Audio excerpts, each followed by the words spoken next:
Hey, welcome back, everybody, to a Sunday afternoon stream. I have a different camera that I'm using, and it's further away, so hopefully I'm not right up in everybody's face. I was using my webcam initially, and it was right up in my face when I watched it back. And then I switched to another camera, but it was still, and I was having problems. It was weird color when I went back to look at the recording. It was all red colored, and so hopefully that's getting fixed. Better camera angle. Anyway, welcome. So this Sunday streams, what I usually do is try to pick a beer to talk about. And it's not a beer review. I'm not really reviewing anything. I'm not a huge fan of beer reviews, mostly because I feel like most beer reviews, you can't get the beer that they're reviewing. Somebody's reviewing a beer in, Wisconsin, but you're in Texas, and there's no way you can get the beer that that they're drinking and reviewing. So it's kind of like there's a distance between what that person's showing.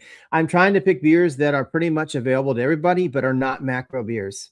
So that pretty much puts me in the area of Belgians and German beers. There may be a few others out there. There's some Polish ones that have been out lately that I think everybody should be able to get.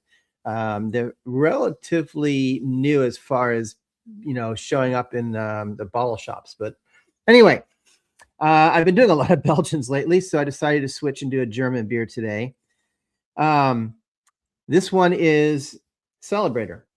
So I'll tell you a little bit about the brewery before I open it. The brewery is an unpronounceable name for me because I don't speak German. It's called Celebrator, but the brewery is called Privat Brauerei Eyinger. Maybe I'm not sure, but that's the best I can do for pronunciation. It's named after the town, which is pretty common. I've been finding that a lot of these German and Belgian beers are named after whatever town they're brewing in. It is one of Bavaria's most respected independent breweries. It is located in a small village called Eying, which is the last part of the brewery name. It's like 15 miles south of Munich. It's in the foothills of Upper Bavaria, and it is an old one. They've been around a while. Just like most of the German beers, it seems like, and Belgian beers. These guys have been around since 1878, so that's quite a while. It was founded by this guy named Johann Liebhard. I don't know if I'm saying his last name right. I might not. But basically, he started making beer to supply his family-owned inn with beer and his agricultural estate. You think about 1878, we're talking about really before any cars or anything like that were on the road. So horse and buggy. And you can imagine his little inn on the side of a dirt road somewhere that had, kegs of beer that they brewed. Anyway, this brewery was absorbed by a neighboring, this brewery absorbed a neighboring brewery in 1897 called the Six of Brewery. So they consolidated that brewery with this one. And then fast forward, not to today, but pretty close. We'll fast forward to the 20th century on this brewery. So they went through the same kind of issues other breweries went through, which is war, right? World War One, World War Two, and so they had economic hardship, but the brewery managed to survive. They gradually expanded, and the cool thing is that their expansion was successive generations of their family. So this is still a family-owned brewery, which doesn't happen that often anymore. And then in 1999, Anger opened a new state-of-the-art brew house. They combined traditional Bavarian brewing with modern technology, and it is now considered one of Europe's most advanced breweries. Today, this brewery remains, like I said, a family-owned brewery run by France Eisenklammer III. I don't know. I can't do these German names. But basically, the cool thing is it's still in the family, which, like I said, is pretty wild. They do adhere to the Reinheitsgebot. So if you're not familiar with that, I'm not going to go over that. But basically, it just means that there's just a few ingredients in these beers. They don't put any adjuncts. They have to be bottle conditioned. Yeah, there's a lot of like little rules to it, but it's the most basic, like just the ingredients that make beer to make beer. So let me open this, and then I'll talk about the beer itself. This is a Doppelbock, which is also known as a strong ale. I'm sorry, strong lager. Oh, I'll get this poured up. Definitely dark. Looks malty. I'm trying to see if I can get more head retention. Sometimes, here we go. I love bottle conditioned beer like the, hopefully that doesn't go over. I just, the bubbles are much smaller and more refined in a bottle conditioned beer. And sometimes it's more highly carbonated too from that. Great head retention. We're like looking at least a 3-finger head on this sucker. 6.7% ABV. Let me switch this here so you can see the bottle. I'm expecting, oh yeah, okay. So this has a super malty nose on it. Definitely, I mean, I can see how people would say toasted bread, you know, like dark fruits. I smell the grain. And maybe that's because I'm a brewer and I know what that smells like, but I'm smelling the dark grains specifically. Very malty. I can see how you might be able to get like coffee smell off of this, but very malty. Head is like a off white. It's not super brown. It's not super dark, but a little bit. What's up, Joe?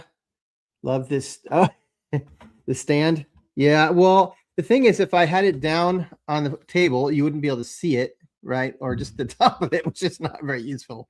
And I just had this. I think there was soup at some, just like a little to go, you know, like a Chinese restaurant that had soup, and I just kept the container. So it's tall enough so I can put the bottle there and everybody can see it, you know. Anyway, I want to taste this. I'm not sure I'm going to love it though. It's I don't know. It's supposed to be super well balanced, so maybe I'll be wrong. It just smells super malty. Good carbonation. Oh, that is really malty. Well, hang on. I need a couple more like sips here while I talk about it, because it's malty, but it's a flavor that I'm not used to tasting, and it's actually pretty good. Impressive. So the origins of the Doppelbock.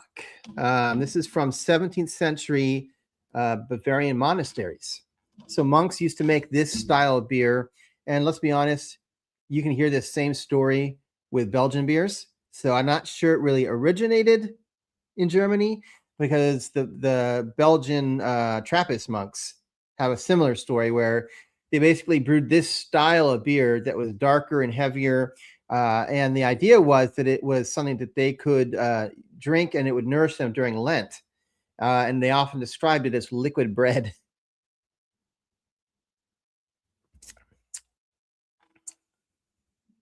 It's growing on me. It's growing on me. It's pretty creamy. It's not super bitter yet, anyway, um, but very strong malty flavor to it. So here's the deal. The original monastery beer for this style of beer was called Salvator. And you can see the name of this beer, right? So that name was trademarked at some point by Polliner, which is a huge, like brewery or brewing company. Other breweries responded by naming their strong beers with a suffix ator, A-T-O-R, right? Celebrator, right? So that gave rise to classics like this beer and other beers that have that sort of suffix. This particular Doppelbock dates back to 1878, which is when this brewery was founded. So this is one of their original beers.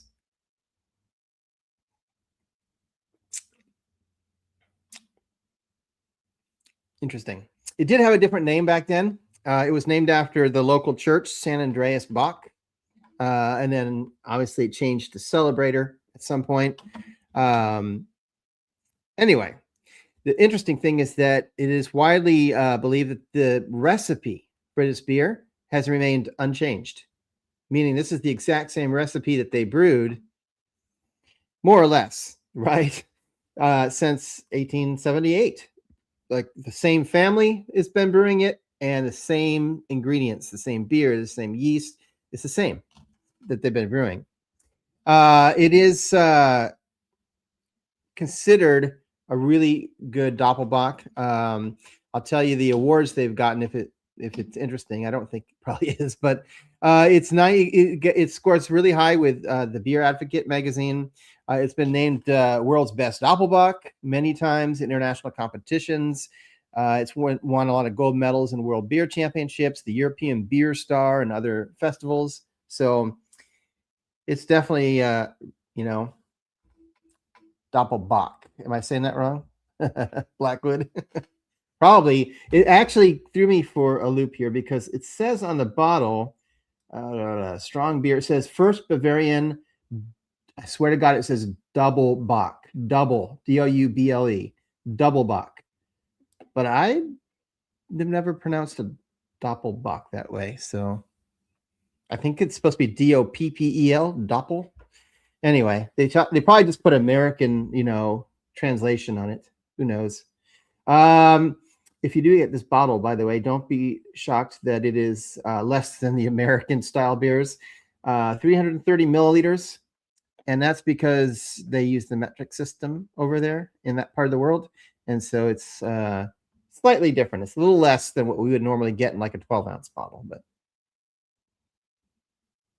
anyway, I have a list in front of me of fun and notable facts. I'm not sure how fun they are, but one thing that I do remember for this beer, and I don't think they do it anymore, I haven't seen it anyway for a long time, is there used to be a red goat, and it would had like red string around the neck here, and it would hang with a little red goat charm that would sit there. And apparently that was supposed to be like a nod to the traditional Bock beer goat imagery. Now, I don't know what that is, unless it was like Doppelbock. But I don't know. I guess there's something to do with goats and Doppelbocks. But anyway, if you do find like a bottle with that charm on it, apparently it's pretty collectible these days because they I don't think they make them anymore. The other thing that I already talked about that's supposed to be fun and notable is it's basically a meal in a beer. I mean, it's not really, but that's how the monastery supposedly talked about it, that when they were having their Lent period, which is when you're supposed to fast, apparently they were allowed to have this. So this is what they had for meals during that time. The ABV, this is getting better as it warms up a little bit, actually. It's less malty the more I drink it. I mean, it's still malty, but it's not quite as strong. 6.7%. So that's actually pretty restrained for a modern example of a Doppelbock. So that gives it more emphasis on the balance between maltiness and bitterness and, the smoothness of it.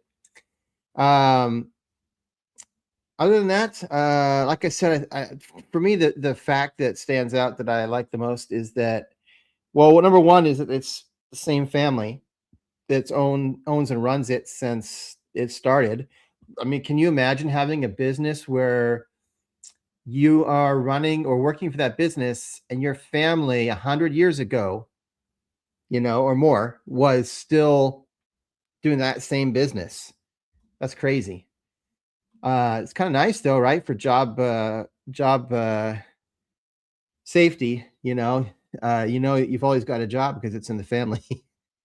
But also the fact that they haven't changed their recipe. Now it does say, when they say their recipe hasn't changed, I forget the wording that they use, but they basically said it hasn't changed much, or it hasn't, I don't know. They're very careful. I'm trying to see if I can find like the wording if it was on here, but the point being is, if you read it word for word, I'm not sure it's the exact recipe that they had, but who knows? Maybe they had to tweak the yeast, or I don't know where they're getting their water source from.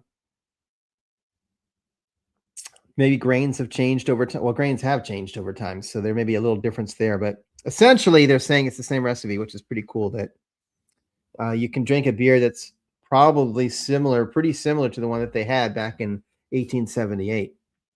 So you don't see that very often. This says, why Celebrator endures. Eyinger's Celebrator Doppelbock stands out not because it's extreme, not because it's perfectly composed, a living artifact, Bavarian brewing tradition that remains relevant, respected, and deeply satisfying more than a century after its creation.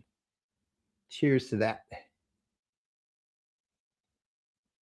Well, that's all I have for this beer. No rating. I said I don't give ratings, really. It's not a beer review. I just wanted to learn more about the brewery and the beer that they make. I will say that it has gotten a lot better after I've been, my palate's sort of gotten acclimatized to it. It definitely has that brown bread, like rye brown bread or whatever. I don't know, maybe not rye, but if you know what I'm talking about, there's that smell and flavor from the grain. It's good. It's not as like in your face from the first few sips, and as it's warming up, it's actually better. Very well balanced, not really super bitter, but enough to cut through some of that maltiness. Other than that, it's been a good day for streams. There was a random stream from Sir Larry Beer and Barbecue earlier today. I think he was finishing up a beer that he was brewing. I see Alex, the beer master, is on with a few people right now, or maybe he signed off by this point. I don't know, but he was on.